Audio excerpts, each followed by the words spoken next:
Keith, you are such a legend, and you know this. You know you're an icon. You know, so many look up to you, inspired to walk in some of the same like footsteps that you have walked in and you continue to walk in throughout your career.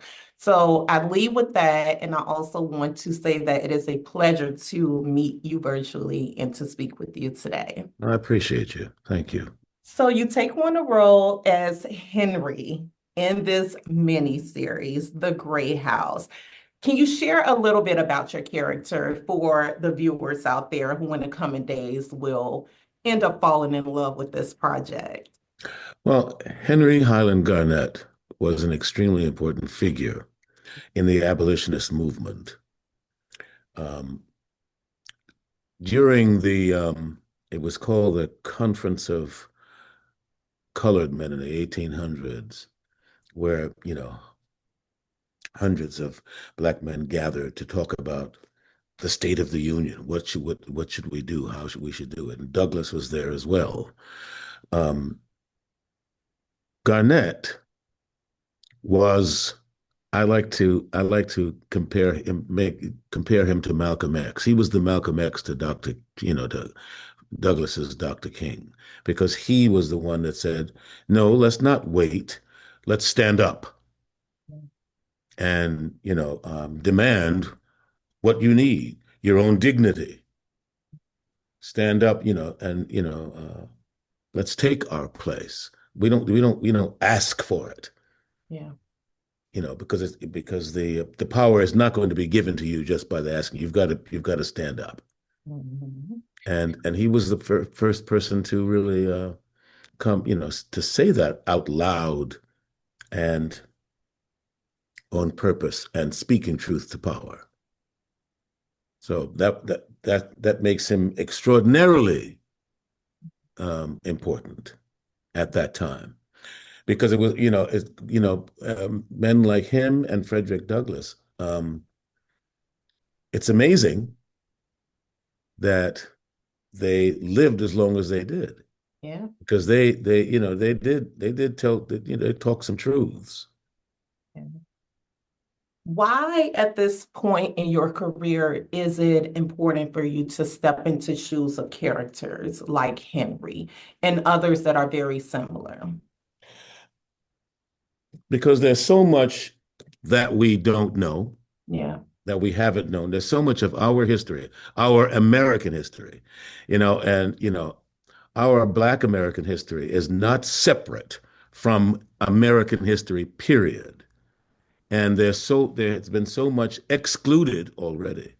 Now there are a lot of things today, very now, that are being revealed that should have never been kept from us. But um, here we are. And inclusive in that is the story of these four extraordinary women who, at a time when women were as discounted, um, we want to know about them. They're role models for women, to stand up, and that, there's so much you can do, as an individual. It starts, all the work starts with us as individuals. If when you start to feel that, oh, what I do doesn't matter, that's accepting your fate, as someone else would give it to you.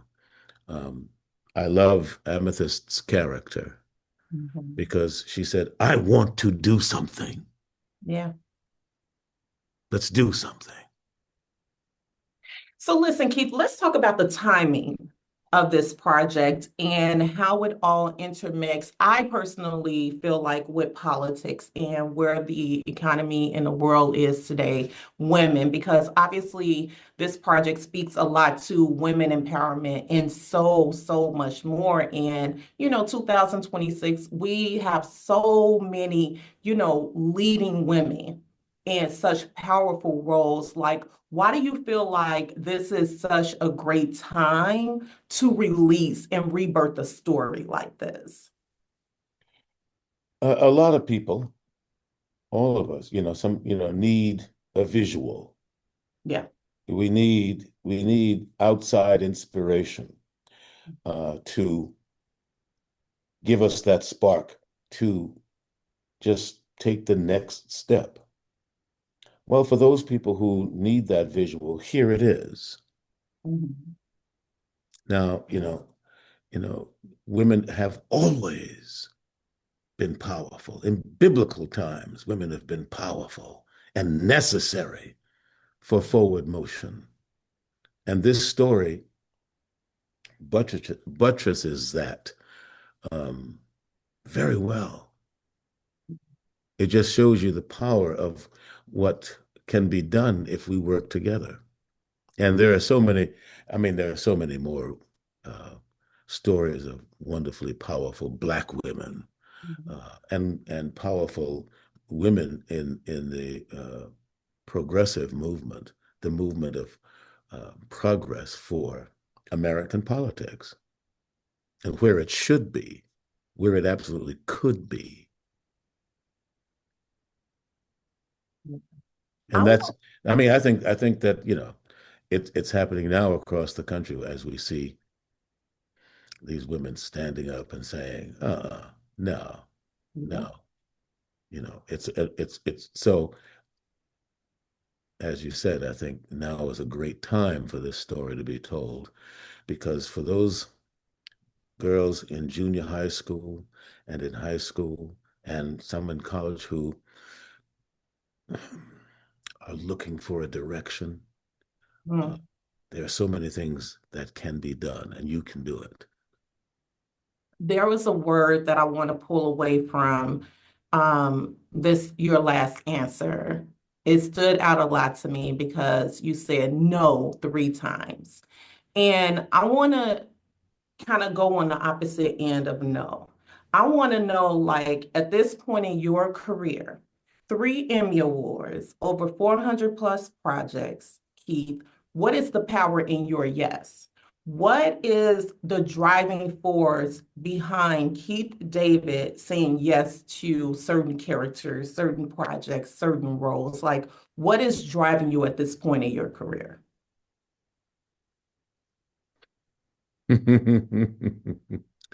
um, I'm attracted to great stories. I'm attracted to uh, stories of revelation, like this story reveals truths that we all should have known. What would have happened? What would have happened if, when we were in junior high school, you knew of these women Mm, and you knew of Henry Garnett? What would have happened if you knew what could be possible, even in an atmosphere like we live in today? If you could have been encouraged yeah. and can still be encouraged to say, okay, this is what's happening, but this is what could happen. This is what could happen, and I'm going to fight for that. I'm going to stand up for that. Mhm. That's what inspires me. I'm interested in stories and characters that reveal something about the human spirit that we don't see every day. Yeah. Are there, such a cliche question, but I genuinely want to know, and I'm sure the world out there, once they, come to grips with our amazing conversation and interview, they would like to know, are there any roles that you still desire to take on at this point in your career? Or do you feel like you have checked off pretty much all of your heart desires when it comes to, your craft? Miles to go before I sleep.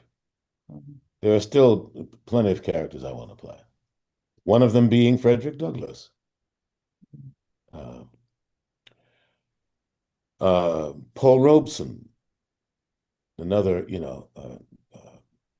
giant of American history, who whose story needs to be told. I there's a wonderful story out about I can't tell you the name of it because I'm under an NDA, but it's a story about a father and son relationship. And I love stories about fathers and sons. because we don't have enough mentorship today. Um, we don't have enough apprenticeship today like we used to. Um, and I think that we need those stories because they help us to become better men. They help us to become better people.